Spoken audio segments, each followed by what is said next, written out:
the individual on your screens.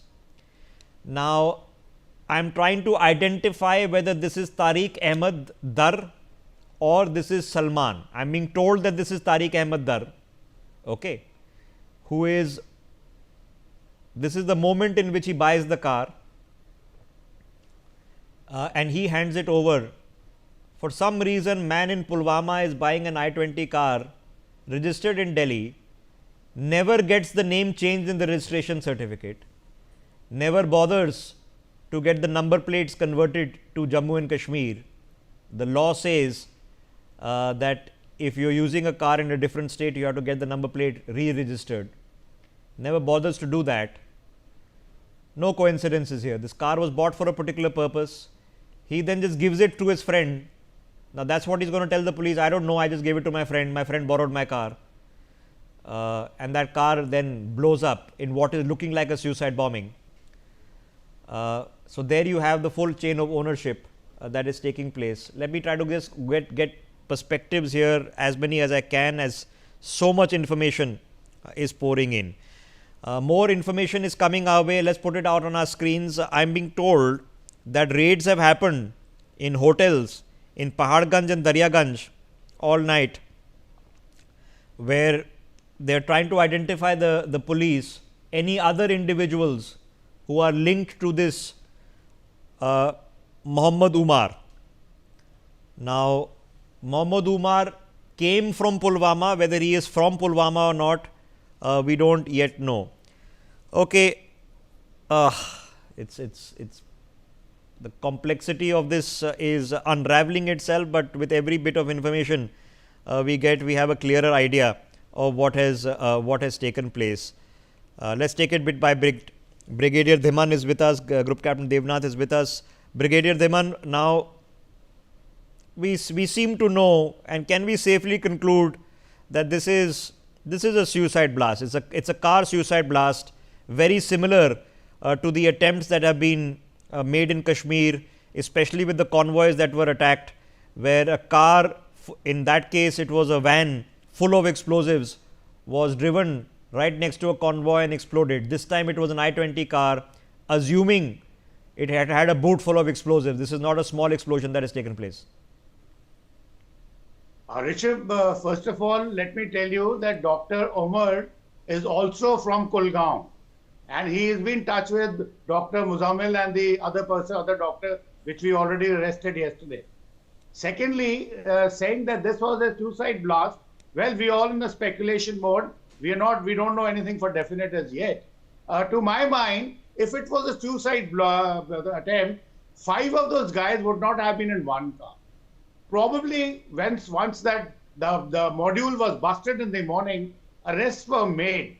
This was some bit of a maybe RDX or some other incriminating material which was lying with somebody else, and either they were trying to flee or they had a plan for a serial blast and they were out of the gambit. They thought, let's do it, and this has accidentally probably happened.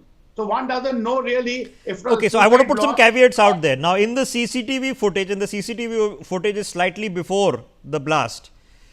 The time stamp on the CCTV footage is around 18:30 something.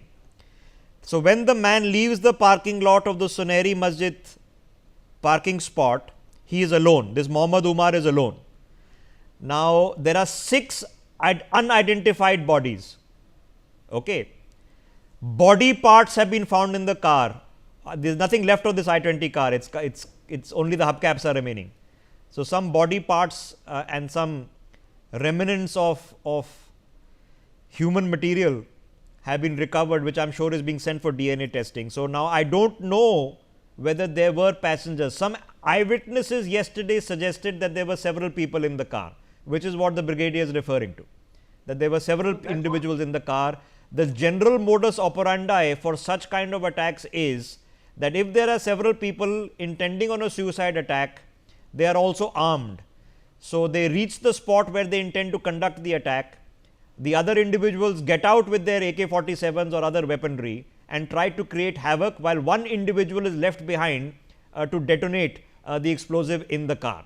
That's the general modus operandi. So, I don't know if there were other people, but as of the CCTV footage leaving this parking lot at about 18:30, 18:40, he was alone. Now, he could have picked up people outside, Brigadier. So, well, you're right in what you're saying. Since we are in a speculative mode, any possibility is possible. But what I'm trying to refer to is, because this car was on a traffic light in a slow moving fashion. Now it is moving towards a very crowded area of Delhi, that is Red Fort, Chandni Chowk, Daryaganj. We don't know where.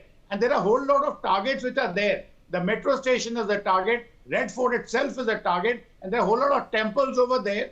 And timings they've chosen is 6:50 in the evening. That is the time when maximum crowd is there. People are getting back home, or people are going there for shopping or whatever. So this probably could have been a target, and target could have been a temple over there, Gauri Shankar temple, and there are a whole lot of other places that could be there. So that really puts us in a bit of a doubt, and we'll have to wait for the forensic analysis and other investigations. And like you said, they have done the arrest the whole night in Daryaganj and Paharganj area. Yeah, 4 people have been detained in the raids overnight. And that area is full of people from Kashmir as well as Bangladeshi. And that is a proper favorite hotel area for the outsiders. So probably all that will get corroborated. And once they get a forensic this thing also, they'll exactly know whether it was a RDX, it was a prepared bomb, or it was just a raw material for the bomb. And so far, we haven't found any detonators. We haven't found any shrapnels. We haven't found all those things. If it was a proper bomb for a suicide attack in a particular place. Okay, so you're suggesting 2 scenarios. Scenario number 1 is, of course, that this was a man who drove up to a busy parking, came out of a busy parking, drove up to an intersection outside a metro station and blew himself up. Scenario number 2, that he was trying to run for it. That they were trying to take away the explosives to a different location, and there was an accidental explosion. Scenario number 3 is that they were in fact trying to plant the explosives somewhere else, and there was a premature explosion.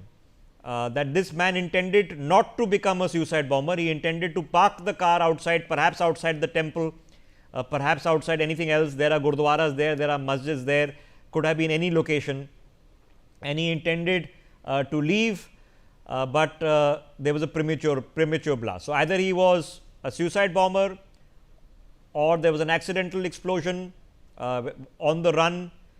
I don't know. More breaking developments coming in. Sources are telling us that the initial results of the forensic investigation of the blast